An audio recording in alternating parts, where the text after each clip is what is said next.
It starts like any ordinary discovery. A team of researchers, a stretch of desert, a few old stones peeking through the dust. Just another dig, another piece of the past waiting to be brushed off and catalogued. But sometimes, what lies buried isn't what anyone expected. Because now and then, archaeologists uncover something so strange, so advanced, or so far out of place. It doesn't fit the timeline at all. No writing to explain it, no known culture to claim it. Just perfect symmetry carved into solid rock, impossibly precise structures built in a time we're told had no tools to make them.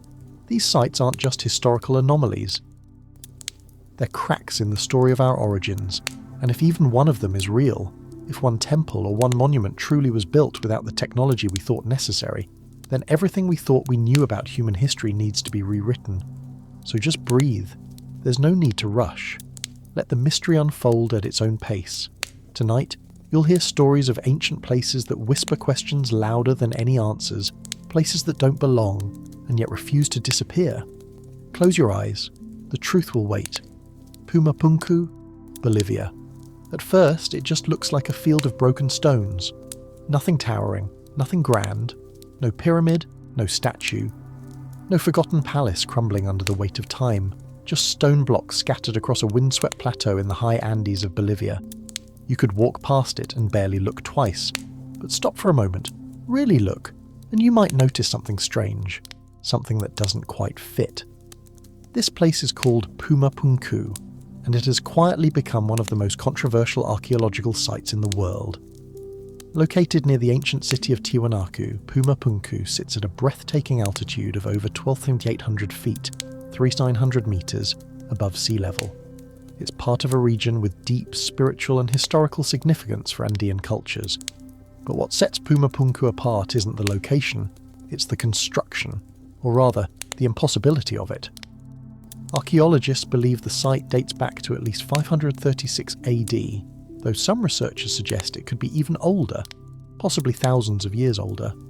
What remains today are huge stone blocks, some weighing up to 130 tons, tossed about like building blocks dropped by a giant. The destruction likely came from earthquakes or deliberate dismantling, but the real mystery is not in how the site was ruined, it's in how it was built in the first place. Because if conventional history is correct, if this site truly dates back to a time when the local culture had no metal tools, no written language, no wheels, and no draft animals, then Puma Punku should not exist. Take a closer look at the stones. They aren't just big, they're cut with surreal precision, perfect right angles, smooth surfaces polished to a near-glass finish, holes drilled evenly and deeply, placed in symmetrical alignment as if by machine. Some of the grooves run exactly parallel to each other, carved into andesite and diorite, stones so hard they rank just below diamond on the Mohs scale. Materials that modern builders would normally cut using diamond-tipped tools or high-powered saws, and yet, here they are, hundreds of years before that technology was supposed to exist. This is where the questions begin. How did a civilization with no known access to hard metal tools shape such materials with this level of detail? How did they drill perfectly round holes, create straight-line cuts through solid rock, and carve H-shaped blocks so identical they could fit together like factory-made pieces? In recent decades, engineers and researchers have used laser scanners and digital modelling tools to analyse the cuts. One study found discrepancies in the angles of less than 0.1 millimeters, an accuracy that rivals or even exceeds what's found in many modern machining processes. Some surfaces are so perfectly aligned that no mortar was ever needed. The stones simply lock together, tight enough to resist earthquakes and time itself.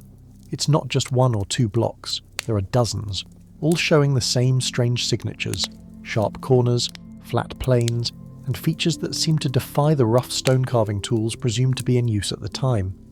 Mainstream archaeology suggests the Tiwanaku people, who thrived between 500 and 1000 AD, were the builders, and to be clear, there is no doubt they were brilliant, creative, and deeply spiritual. But even experts admit, no records have been found explaining how they worked stone at this level. Not a single tool, blueprint, or step-by-step carving guide has ever been uncovered, which leaves us in a strange place, staring at a monument that suggests advanced engineering with no evidence of the engineers who could have created it. Some theories try to solve this mystery by pointing to harder stones used as hammers or grinders. But the time required for such a method would be extraordinary. Shaping a single block could take years, maybe even decades.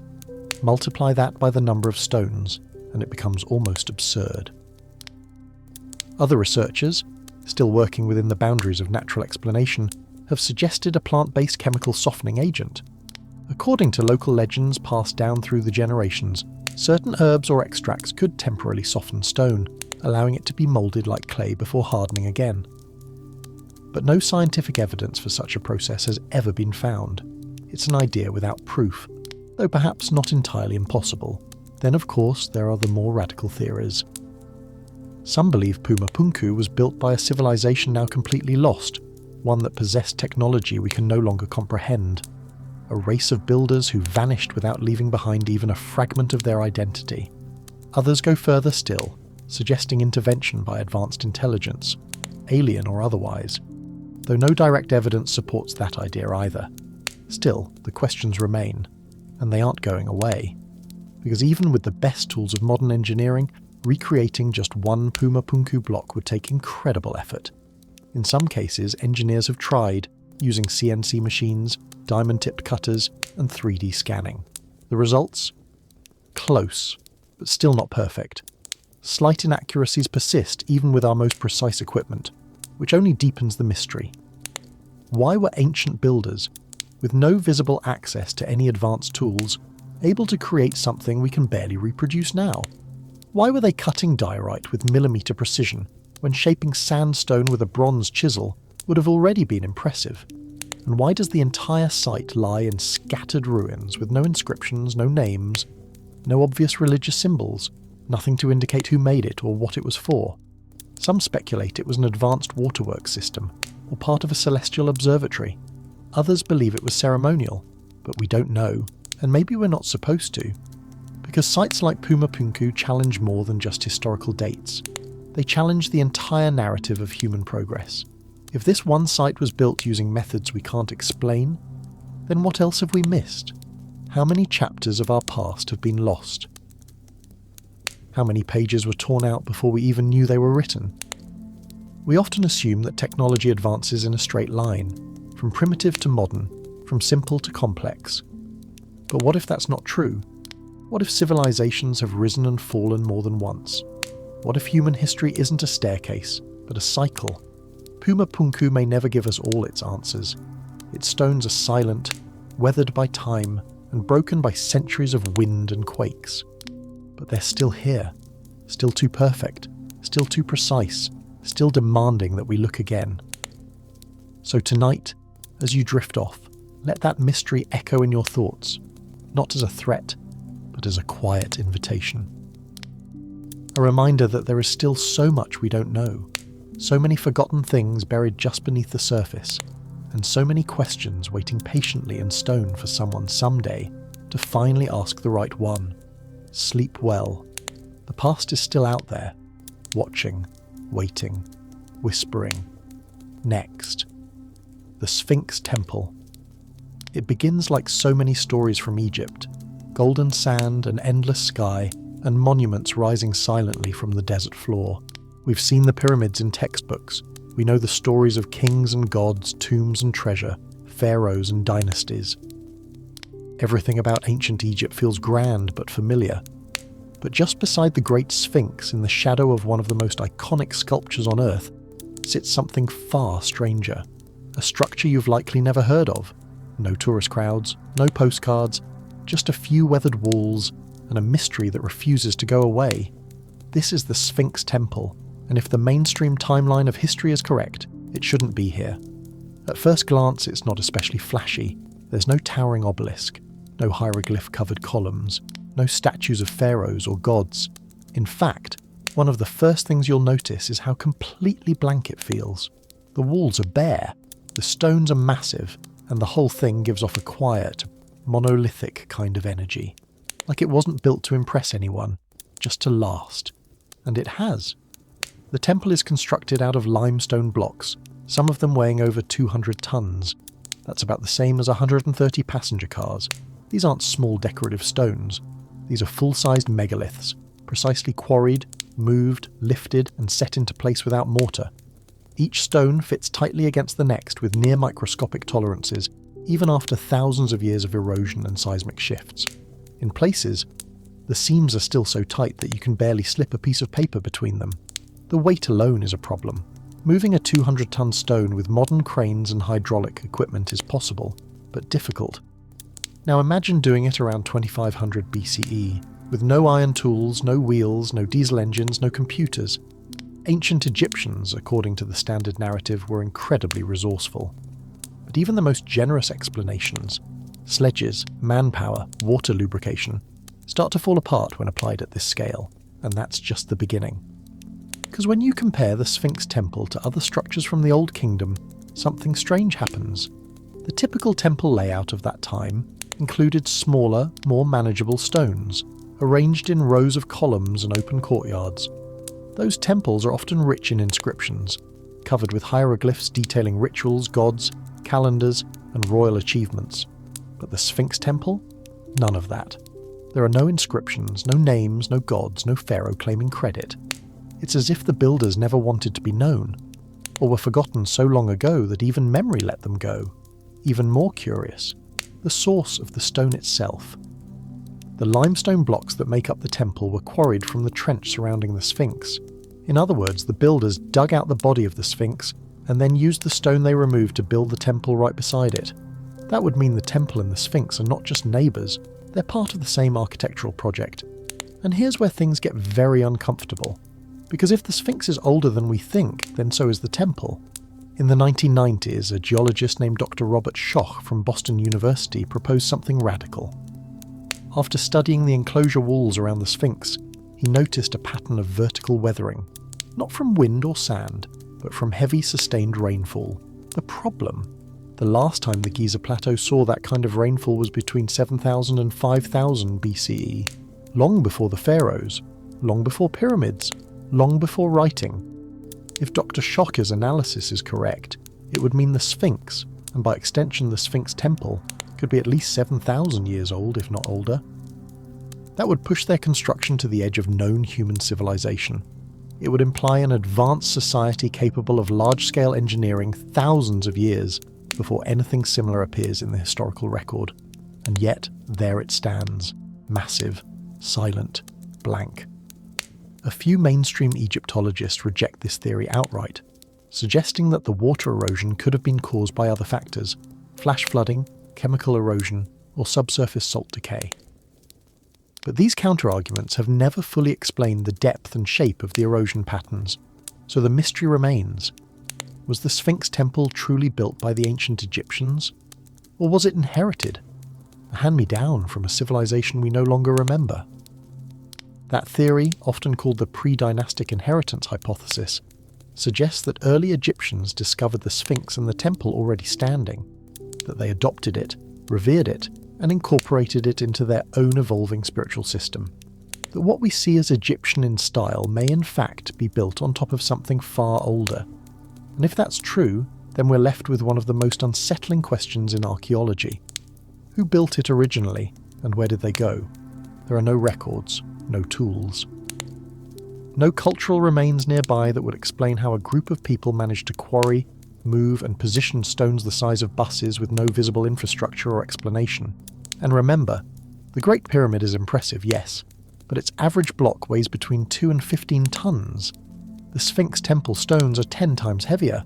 Yet we talk about the pyramid in every history book, while the temple next to the Sphinx is often left out completely. Why? Is it because it doesn't fit the story? Or is it because acknowledging it would mean rewriting the foundations of human civilization? The deeper you look, the more impossible it becomes. The geometry of the floor plan is shockingly precise. The symmetry between side chambers and platform levels is almost surgical. The orientation of the temple aligns with celestial events, including the rising sun during equinox, a feature found in other sacred sites around the world, often linked with early astronomical knowledge. That level of planning, that sense of permanence, it doesn't feel experimental, it feels practiced, like the builders weren't inventing a style, but repeating one they already knew well. And yet, they're gone. No tools, no writing, No trace, just the stones, still locked together without mortar, defying time and sand and silence. That's what makes the Sphinx Temple so compelling, and so disturbing. Because if this temple truly is a remnant from a forgotten chapter of humanity, then it's not just a puzzle, it's a warning, a whisper from the deep past that says, you don't know everything, and maybe you never will.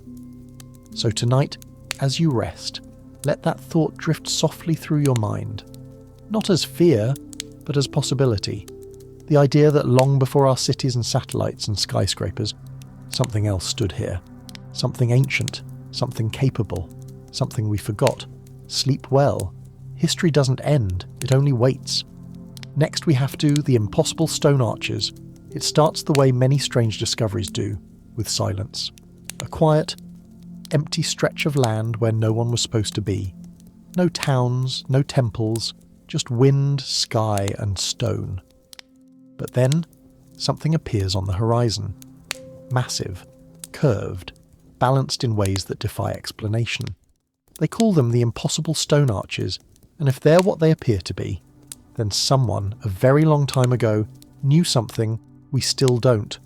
No one knows exactly when these stone arches were built, or by whom. They don't belong to any recorded culture. There are no carvings, no burial sites, no remnants of tools or settlement, just the structures themselves. Alone in the landscape like monuments left behind by time itself. These arches aren't the kind of thing you'd expect to survive thousands of years, but they have. And what makes them so mysterious isn't just the scale, it's the precision. Each arch is made from monolithic stone blocks, some weighing over 100 tons, cut and placed so perfectly that they seem to hang in space. No mortar, no clamps. In some cases, no visible support at all, just gravity, geometry, and a level of engineering that feels impossible. One glance is enough to unsettle the most rational mind. These aren't natural formations. The stones have been shaped, smoothed, angled, and locked together with millimetre-level precision. In certain arches, the load-bearing points are so narrow, so delicate-looking, that modern architects have openly admitted they wouldn't attempt such a design today without advanced computer modelling. And yet, here they are, still standing, likely for thousands of years, no scaffolding left behind. No blueprints buried nearby, no clear reason they were built in the first place. So who did it? And how? That's where the questions get stranger. Some researchers believe these structures reflect a knowledge of force distribution and material resonance far beyond what ancient cultures are known to have possessed. The weight of each block seems to be perfectly calculated to press down just enough to keep the structure stable. Not too much, not too little. The angles of contact between stones are so precise that a single misalignment could cause the whole thing to collapse. But it never has. Others point to the acoustic properties of the arches. In several documented cases, if you stand precisely in the centre of an arch and make a sound, even a whisper, it echoes back in a way that seems unnatural. Long, deep, resonant. Engineers who've tested these sites say the sound waves bounce and concentrate in specific frequencies. Some believe this was intentional, that the arches were more than just visual marvels. They were instruments, designed to manipulate sound, or perhaps even built to operate using vibrations as a kind of energy. It sounds far-fetched, until you try it for yourself. Then there's the material itself. Geological analysis shows that many of these stones are made from high-density metamorphic rock, some types requiring extreme heat and pressure to form, often deep within the Earth's crust. That raises another question.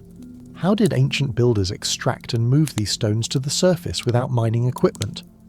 In some cases, the stones appear to have been melted or moulded, with curves and edges too fluid to have been carved by hammer and chisel. On sunny days, the surfaces of some arches reflect light like glass. A few sections seem to ripple, as if the stone had once been softened, then hardened in place.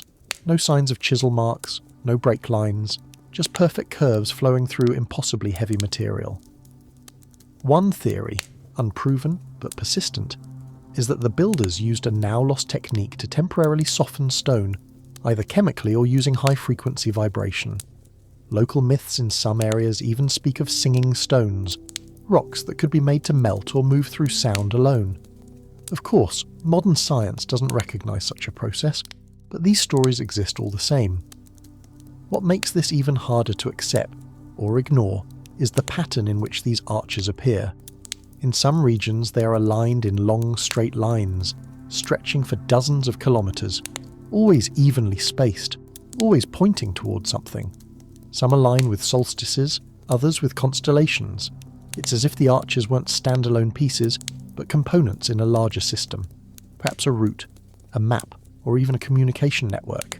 And yet there is no supporting evidence of a civilization that could have created them. No tools, no writing, no roads or homes, just the arches. It's as if the builders vanished the moment the work was complete, or perhaps never lived in the way we understand living at all. Mainstream geologists have suggested that some of these structures might be natural formations, that erosion, wind and tectonic movement might have created the illusion of deliberate construction. But those explanations begin to crumble when you examine the symmetry, the uniform spacing, and the interlocking joints that clearly mark human involvement.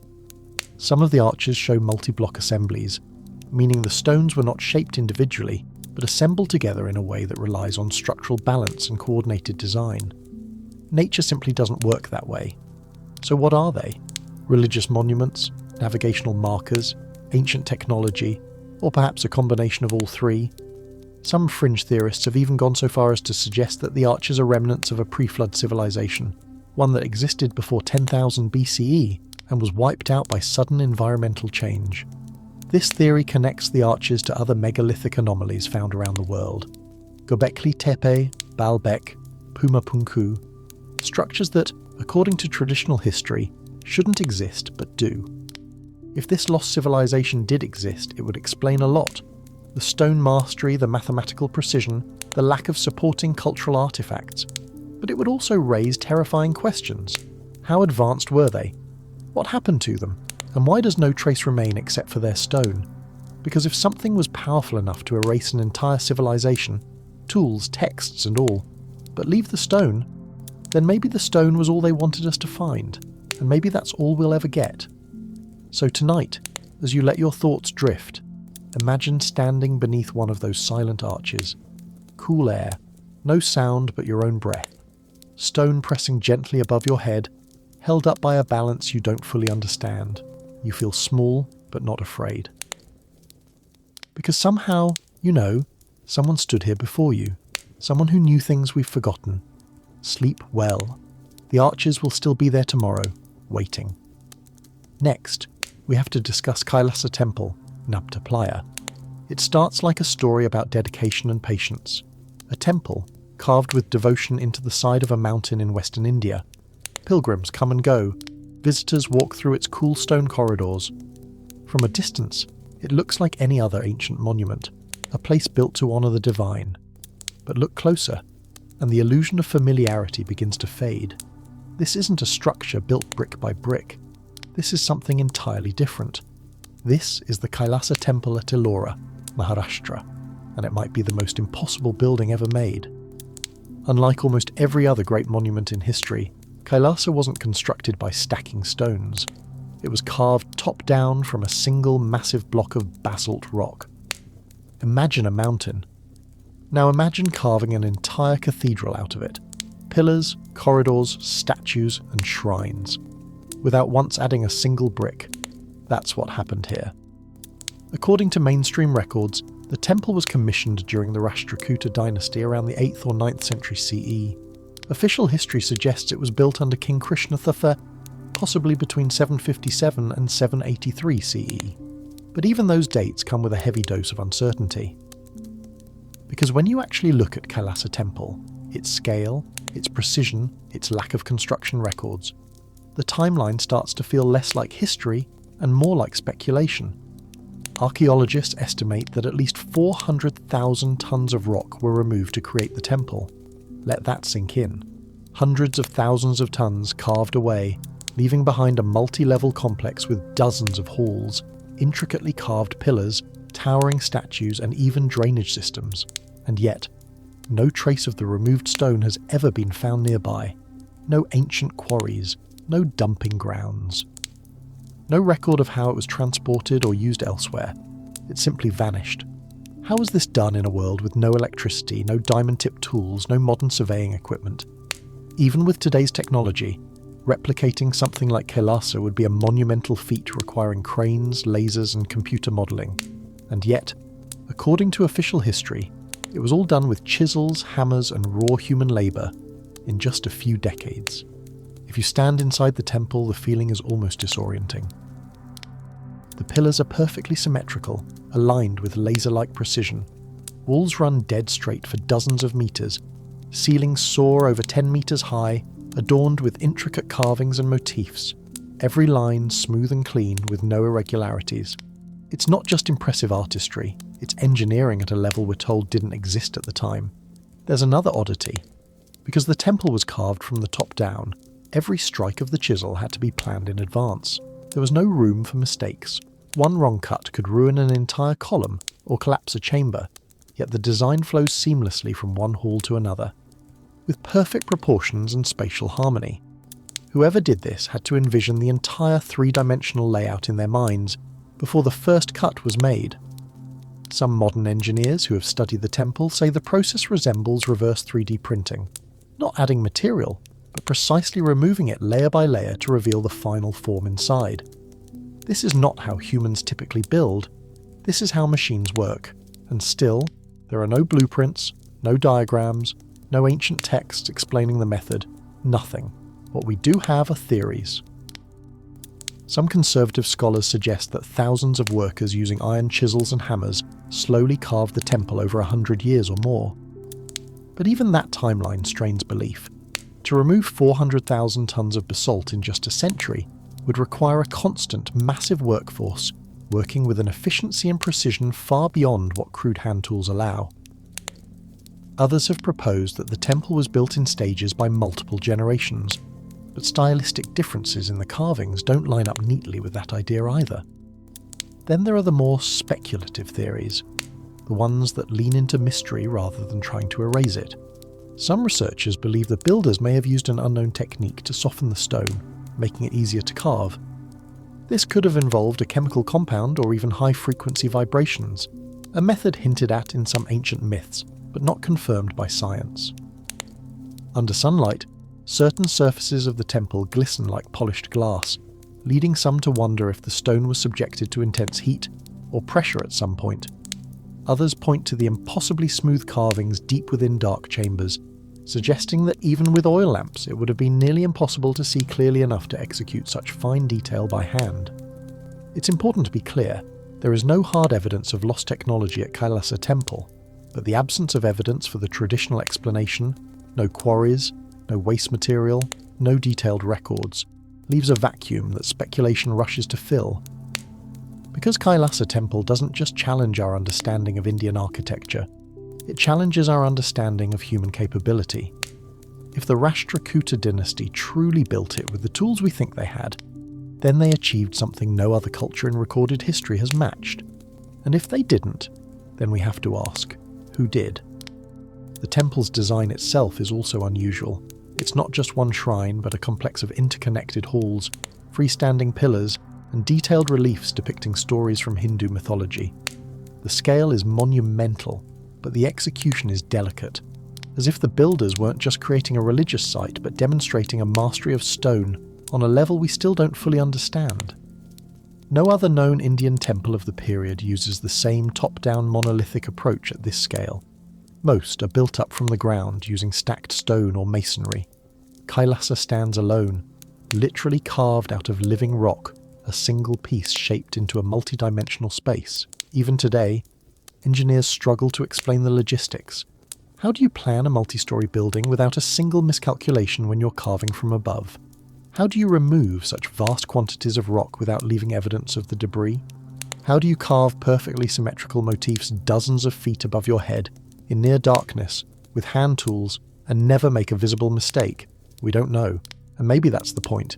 Because Kailasa Temple, like Puma Punku or the Sphinx Temple, seems to whisper from another time. A time when something, a method, a knowledge, a technology, existed that we no longer possess. Or perhaps it's proof of what humans can achieve when vision, skill and sheer will converge, even with the simplest of tools. Either way, it stands as a paradox, both impossibly old and impossibly advanced, both a temple and a question carved into stone. So tonight, as you imagine its shadowy halls and towering pillars, let yourself drift into that mystery.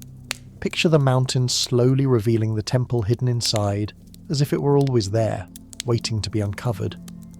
And wonder, quietly, who the first person was to stand before it when it was finished, and what they knew that we have forgotten. Sleep well. The stones will keep their secret a little longer. Nabta Playa, the desert that watched the stars. It doesn't look like much at first, just an empty patch of desert, silent under the Sahara sun. No towering monuments, no golden tombs, just wind-polished stones scattered across a dry lake bed in southern Egypt, halfway to nowhere. But beneath that simplicity lies something astonishing, something so old, so precise, and so out of place that even now, decades after its discovery, many historians still don't quite know what to do with it. This is Nabta Playa, and it may be the oldest astronomical site ever discovered on Earth. Before the pyramids, before writing, before kings ruled the Nile, a group of nomads gathered here. Not farmers, not city builders, just cattle herders following the rains. People who lived simply, moving with the seasons, carving out a life on what was once green savanna before the sands claimed it. The site is believed to date back to between 6000 and 5500 BCE, with some structures possibly as old as 7,000 years ago. That makes it at least 1,000 years older than Stonehenge, and possibly much more. And that's where things get strange. Because these herders didn't just build shelters or dig wells, they built a calendar, a layout of stones in a circular pattern, carefully placed and aligned with the summer solstice and the rising of Sirius, the brightest star in the night sky. Nearby, rows of upright stones appear to line up with Orion's belt, a constellation later deeply embedded in ancient Egyptian mythology, especially in connection with the god Osiris and the journey to the afterlife. In other words, long before the pharaohs were born, someone here was watching the stars and understanding them. It wasn't just casual stargazing, this was astronomy, purposeful, repeatable. A system built to track the movement of celestial bodies over time, the same kind of observation that ancient cultures would eventually use to align pyramids, temples and cities. Only this came first. Archaeologists also found ceremonial cattle burials at the site. The animals were laid in carefully constructed stone-lined chambers, sometimes covered with large slabs. This wasn't for food or survival, it was ritual. And it echoes something that would later become central to Egyptian religion, the worship of Hathor, the cow goddess, and the symbolic link between cattle and cosmic forces. Some researchers now believe that the spiritual and astronomical knowledge of Nabta Playa may have directly influenced the early Nile Valley civilizations, that as the African humid period ended and the region dried up, between 5000 and 4000 BCE, these nomadic herders moved east, settling along the river where life was still possible. If that's true, then the roots of ancient Egypt may not lie along the Nile at all, but in the fading grasslands of the Sahara. That's a bold idea, one that reframes how we think about civilization itself. Because Nabta Playa wasn't a city, it wasn't a kingdom. It had no written language, no kings, no palaces. It was simply a gathering place, a place where scattered groups came together under the stars, not to build power, but to make sense of the sky. And yet, in doing so, they may have set in motion everything that came after. The question is, why don't more people know about it? If this site is really older than Stonehenge, if it really represents the first known astronomical observatory, then why isn't it in every history book? Why do we still teach that civilization started with the Sumerians or the early Egyptians, when the evidence suggests something much older was already happening in the desert? Part of the answer is practical. Nabta Playa is remote, located deep in the southern Egyptian desert, far from the famous tourist sites. It's hard to reach and harder to study. Shifting sands, extreme temperatures, and logistical challenges have kept much of it unexcavated. What we know now might be just the beginning, but part of it is also narrative. History likes a clear story, a beginning, middle, and end. A neat timeline where things progress from simple to complex. Nomads aren't supposed to build observatories, They're not supposed to care about solstices and star alignments. But Nabta Playa challenges that idea. It tells us that people we once dismissed as primitive may have had a profound understanding of the cosmos, one that modern science is only beginning to piece together. It also tells us that civilization doesn't always start with cities. Sometimes it starts with questions, with people looking up night after night, trying to find meaning in the sky. And maybe that's why this site feels so different, so quiet, so powerful, because unlike the pyramids or the ziggurats, Nabta Playa wasn't built to impress, it was built to understand. There's a humility in that, a reminder that before there were empires, before there were wars and borders, there were people standing together under the stars, measuring time not in kings or battles, but in light. So tonight, as you drift off, picture that dry lake bed under a sky so clear you can see every star.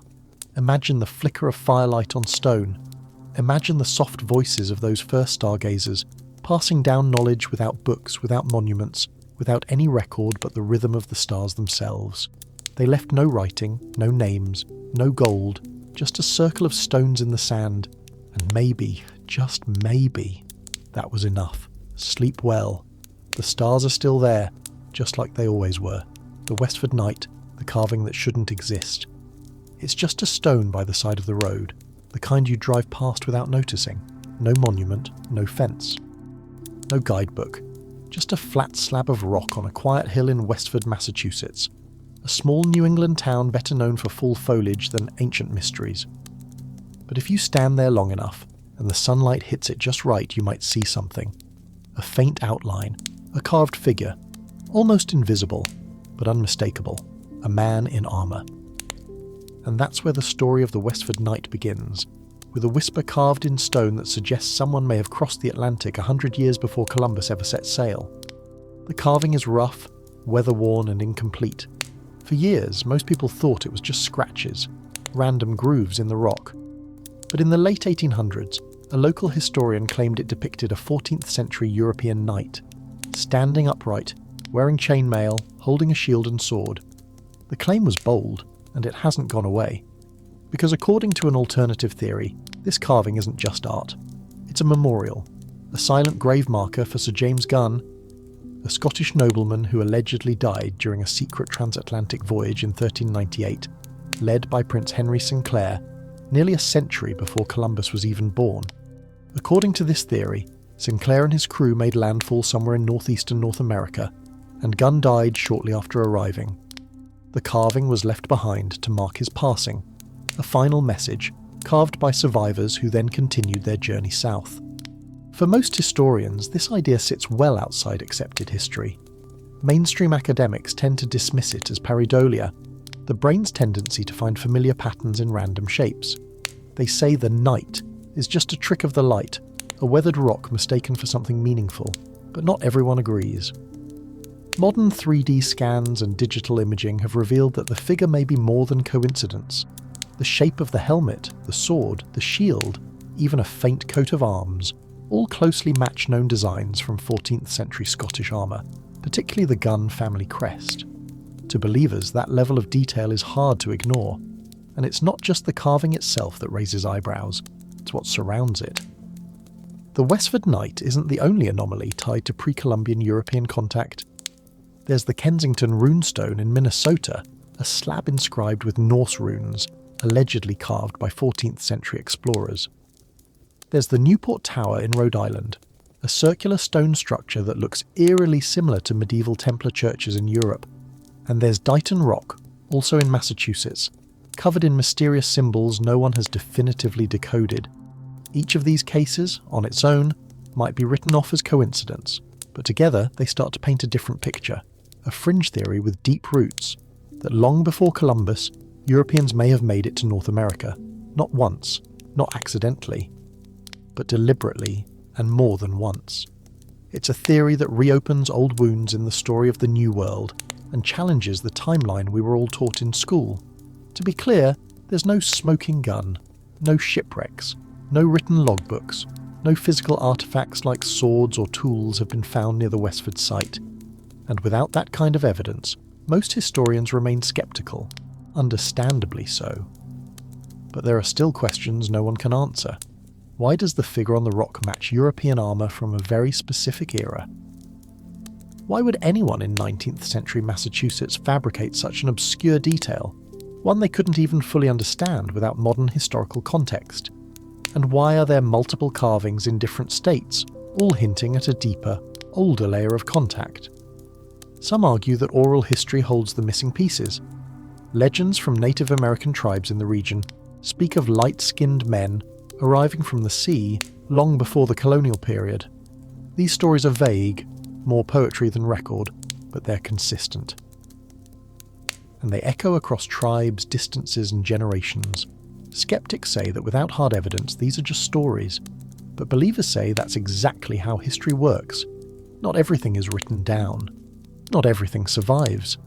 Some of the most important truths are the ones almost lost. The mystery of the Westford Knight has quietly endured for over a century. No government has funded a full-scale excavation. No major museum has made it the centrepiece of a historical challenge. It remains on the sidelines, quietly watched, quietly debated. And that may be the strangest part of all. Because whether it's a coincidence or the real thing, the Westford Knight speaks to something bigger than itself. A reminder that history is not as settled as it seems, that there are chapters missing from the book, lines erased, names forgotten, stories buried not just by time, but by the comfort of believing we already know everything. So tonight, as you settle into sleep, imagine the quiet of a 14th century forest. No cities, no highways, just pine trees, cold wind, and a small group of travellers standing before a stone, carving a memory into its surface. Maybe it was grief, maybe it was duty. Maybe it was just the last thing they had left to give. They didn't write a book, they left a carving, and whether we believe it or not, it's still there. Waiting. The Ziggurat of Enki, knowledge buried beneath the first city. It begins, as many stories do, in the desert, but not in the Egypt of pyramids, or the Persia of kings. No, this story starts deeper, older, in a land where the rivers once ran high and the air was thick with the first breath of civilization. Southern Mesopotamia, now southern Iraq. The cradle of humanity. Here, thousands of years ago, stood a city called Eridu, and if the ancient texts are to be believed, this wasn't just a city, it was the first city. The origin point, the place where gods and humans first agreed to build something together. Eridu appears in the Sumerian king list, one of the oldest surviving historical documents, as the location where kingship descended from heaven. Long before Babylon, before before history as we know it began, Eridu was already here, standing in the marshes between the Tigris and Euphrates, quietly changing the world, and at its heart was a structure unlike anything else. A massive ziggurat, a tiered stepped platform that rose above the city like a mountain of brick and myth. It was the temple of Enki, the god of wisdom, water, magic, and creation. The Sumerians called it the Iabzu, the house of the deep waters. To the people of the time, this was more than a temple. It was a place of access, a bridge between the divine and the mortal, between earth and sky, between what is and what could be. And according to ancient myth, it held something extraordinary. The tablets of destiny. Not scrolls, not stones, not religious commandments. Something far more powerful. These tablets were said to contain the me, the cosmic laws of the universe. Not just moral or legal rules, but the source code of reality itself. A complete system for how the world works. Everything from agriculture and law to music, architecture, language, mathematics, healing, warfare, and even magic. All encoded, all stored, all held by the gods. And Enki. He didn't keep them locked away. He gave them to us. That's where the story begins to fracture into something stranger. Because Enki wasn't a god of vengeance or war. He was a god of knowledge, of water, of the underground aquifers, always flowing, always moving, the great transmitter. In the stories, he's the one who warns humanity before the flood, the one who crafts solutions, who saves civilization from chaos again and again. But he also broke the rules. The tablets of destiny weren't meant for humans. They were divine property, tools of creation, dangerous in the wrong hands. Yet Enki, in what some scholars describe as the first act of divine rebellion, shared them with mankind. He didn't do it loudly. He didn't overthrow the heavens, he just handed us the blueprint, and that single act may be the reason we have civilization at all. Now, depending on how you read the myths, the tablets are symbolic, metaphors for the accumulation of wisdom, the rise of organized society, the shift from instinct to intention. But some researchers, especially those working outside conventional academia, have suggested something deeper, that the me weren't just symbolic principles, they were systems, encoded systems of knowledge, possibly even technological in nature, not scrolls but data structures, not myths but protocols. If that sounds too modern, too digital, just consider this. The Sumerians described the me as being assigned, transmitted, exchanged, and downloaded between gods and humans. They weren't just read, they were activated. They could be transferred, but also stolen. As in the myth where the goddess Inanna tricks Enki into handing them over during a drunken visit. Some say that's allegory. Others think it sounds a lot like access control, like keys to an operating system that only certain entities were allowed to use. Which brings us back to the Ziggurat. If this was truly the first temple of its kind, and if Enki was indeed the first transmitter of knowledge to humankind, then what was this structure actually for? The Ziggurat of Enki wasn't built like later temples filled with walls of inscriptions and gold-covered idols. It was simple, geometric, functional, massive tiers of mud brick rising into the sky, a high platform at the top, chambers inside, ritual spaces, storage rooms, a central access point. Some modern scholars have described it as a cosmic engine, not just a shrine, but a station, a processing hub where knowledge came down and was distributed to humanity in usable form. Think about what a computer server does, or a mainframe, or a broadcast tower. Then imagine that built in the language of bricks and stars. That was Enki's house, the Iabzu. And here's where things get even more uncomfortable, because today there's almost nothing left of it. The Ziggurat is mostly gone, eroded by thousands of years of wind, war and neglect. Just a crumbled mound near the ruins of Eridu, slowly sinking back into the soil. What remains is quiet, ignored. There are no crowds, no restoration campaigns, no glossy photos in textbooks. It's almost as if someone wanted us to forget it ever existed, and that too has become part of the mystery. Some researchers have argued that the knowledge Enki gave us was never meant to last, or rather, that it was taken back. That what began in Eridu was eventually suppressed, buried, scattered, not by time, but by intent. They point to the sudden rise and fall of early Mesopotamian civilizations, the fragmentation of Sumerian culture, the repeated destruction and rebuilding of cities like Ur, Akkad, Babylon. They suggest that every time humans got too close to remembering, something intervened. A reset, a flood, a conquest, a new religion. It's a pattern we see in other myths too. The flood of Noah, the fall of Atlantis, the loss of the Mayan codices, the burning of the Library of Alexandria. Again and again, knowledge is gained, then lost. But Eridu came first, which begs the question, what did we forget? And more importantly, did someone make sure we did? To some, this is just conspiracy theory layered over ancient myth. But to others, it's a thread worth pulling. Because even in the fragments that remain, there are hints of something bigger. Ancient clay tablets unearthed near Eridu contain symbols and marks that don't match any known language. Some bear geometric patterns, repeating sequences, and abstract diagrams that have yet to be decoded. They don't resemble the economic records or religious texts found elsewhere. They feel different, more like technical instructions than storytelling. Could they be remnants of the original me?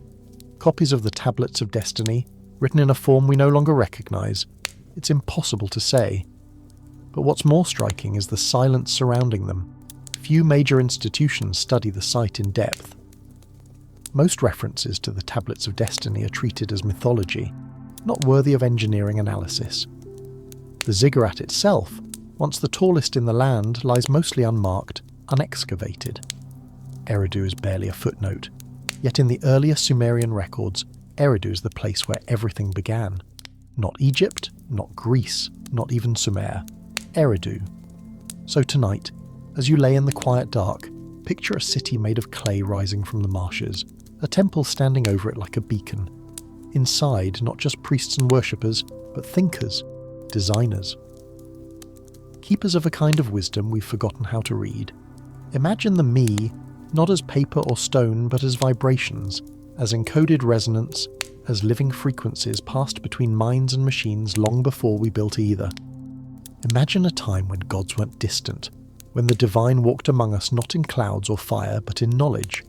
A time when information flowed like water, and one god, Enki, decided we were ready. And maybe we were, or maybe we weren't. But either way, that knowledge changed us. It taught us to build, to heal, to rule, to ask questions. It gave us tools and stories and fears and power, and then it vanished. What if the flood wasn't water? What if it was forgetting? And what if, buried beneath the sands of Eridu, in the last silent layers of the ziggurat, some fragment of that transmission still waits? Not to be discovered, but to be remembered. Sleep well. The first city still dreams beneath the dust, and some dreams are instructions. The Antikythera mechanism. Greece. Sometimes history surprises us with something beautiful. A fresco hidden beneath layers of paint. A song preserved on clay. A tool buried for millennia. But every once in a while it doesn't just surprise, it refuses to make sense. That's what happened in 1901, when a group of sponge divers working off the coast of Antikythera, a small Greek island, stumbled onto a shipwreck. Just 150 feet beneath the waves lay the remains of an ancient Roman cargo ship, loaded with marble statues, ceramics, jewellery and bronze artefacts. Most of it looked like what you'd expect from a vessel that had sunk over 2,000 years ago. Beautiful, but not unusual.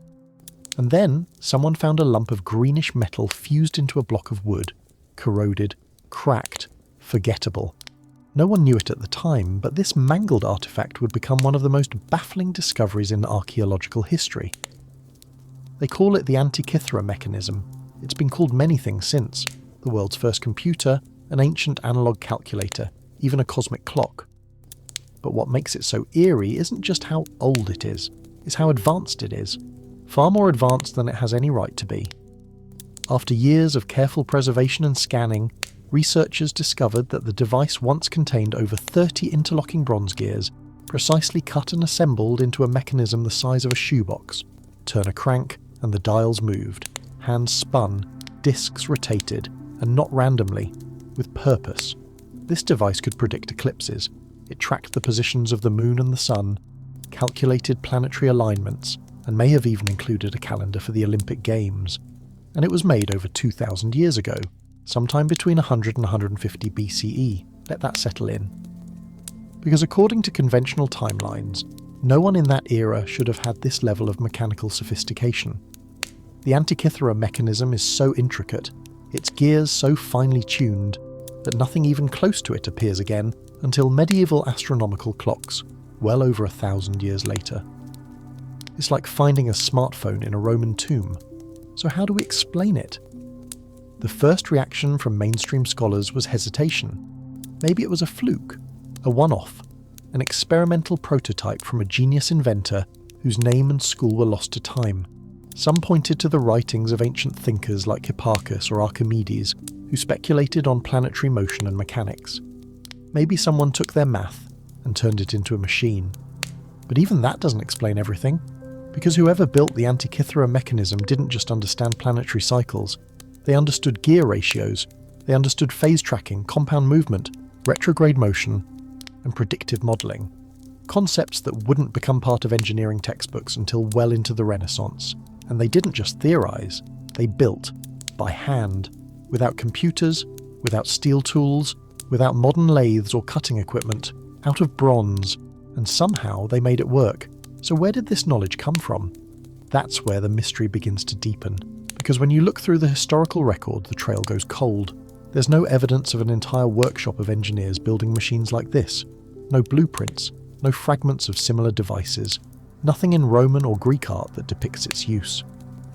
It's as if the Antikythera mechanism appeared and then vanished. And maybe that's exactly what happened. Some believe the mechanism is a survivor, not a product of its time, but a remnant of something older. A lost scientific tradition that existed before recorded history, passed down through oral knowledge, wiped out by war, disaster, or religious destruction.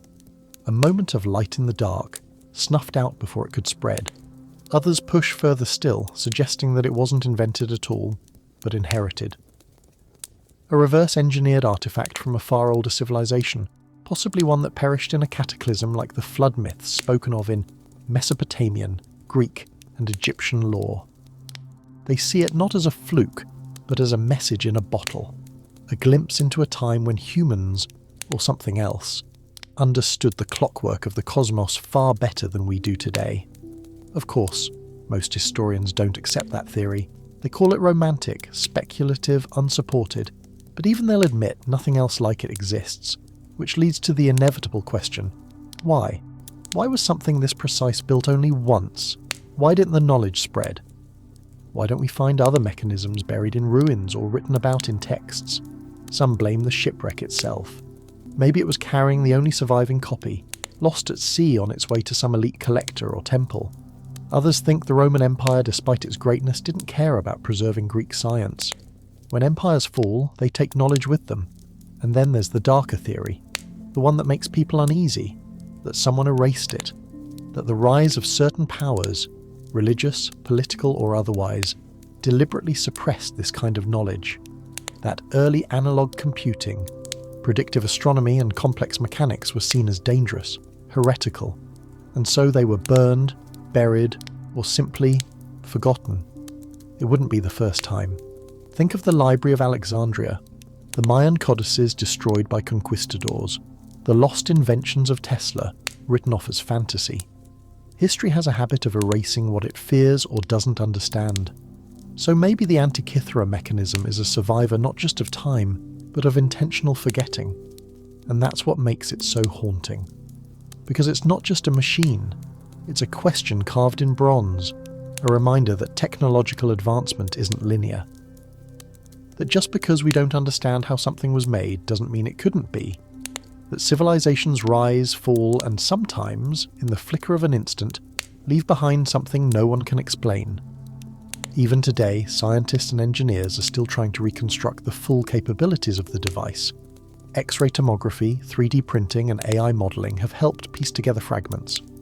But we may never know exactly how it worked, or why. It has no name, no creator, no origin story we can verify. Just a silent presence pulled from the sea. So tonight, let your thoughts drift back to that rusted object on the seafloor. Imagine the craftsman who made it, not as a myth, but as a real person, sitting by oil lamp light, grinding tiny teeth into bronze, calibrating ratios by hand, charting the skies and capturing time in turning gears, and wonder. Did they know how rare it was? Did they know we'd find it again, centuries later, and still not be able to explain it? Or did they think it would be one of many, a first of thousands? Instead, it became one of none. Sleep well. The gears may have stopped turning, but the questions never will. You've just travelled through stories that stretch the boundaries of what we think we know. Temples carved from mountains, machines pulled from the ocean floor, maps drawn in stone and silence. Some of it is history, some of it is still a question, but all of it reminds us of one simple truth. The past isn't finished, it isn't settled, and it doesn't always make sense. Sometimes, the deeper we look, the stranger things get. And that's okay, because mystery isn't a failure of knowledge, it's an invitation to keep wondering, to stay curious. To remember that not everything has an answer, and not every answer is ready to be found. So wherever you are, let your mind rest. Let the echoes of lost cities and forgotten stars drift quietly through your thoughts. The questions will still be here tomorrow, and maybe so will the answers. Good night.